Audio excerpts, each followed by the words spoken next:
Republicans aren't backing down as Democrats make equal pay a centerpiece of this year's midterms.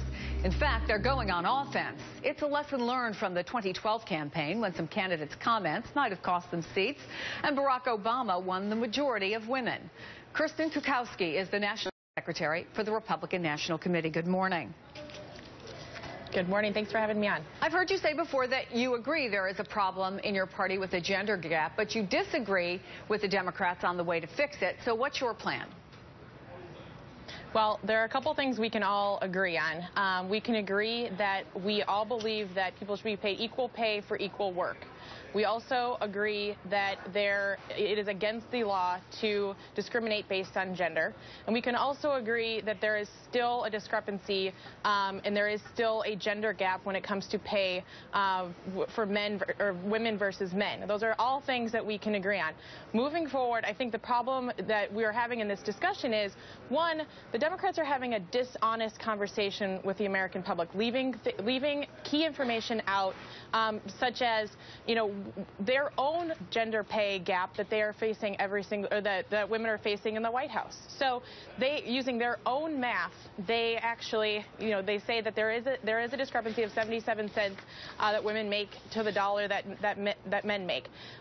In the White House, it's actually 88 cents that women make for every dollar that men make. So first, we need the White House to be honest with the American people over the facts in the current situation. But also, what we need to do is we can't have what this legislation does is it actually makes it more difficult for women in the workplace when you consider flexibility and when you consider merit pay. And so when voters and Americans hear about those things and what this legislation does to impact women in the workplace, it actually is not achieving what they say that they were going to achieve, which is fairness with the paycheck. I think there are two things that I would say to that, and the Democrats would respond. One, that's not a plan on the Republican side. And the second thing is that while it is indeed against the law to discriminate in pay, the question remains, isn't it a fact? And here's what Valerie Jarrett had to say just this morning.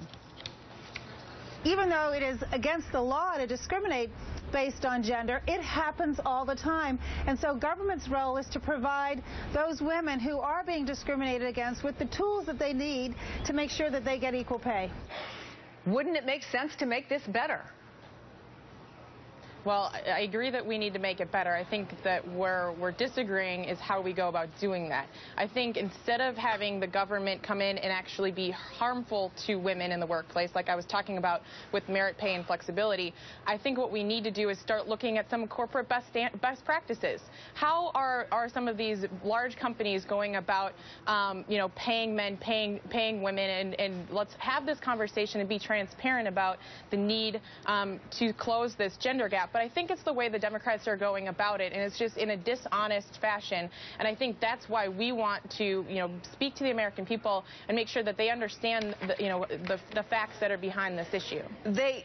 Obviously, Republicans have been trying to speak to them. So far, I think that message does not seem to be working. This is February's CNN poll.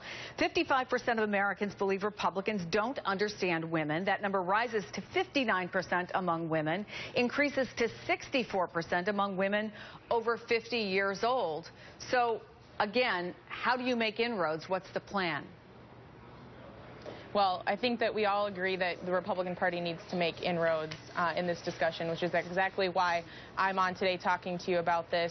And you're going to see a lot more from the Republican Party on talking to women, talking to them about the economy, talking to them about health care, talking to them about jobs, which this president has really done us a misfortune.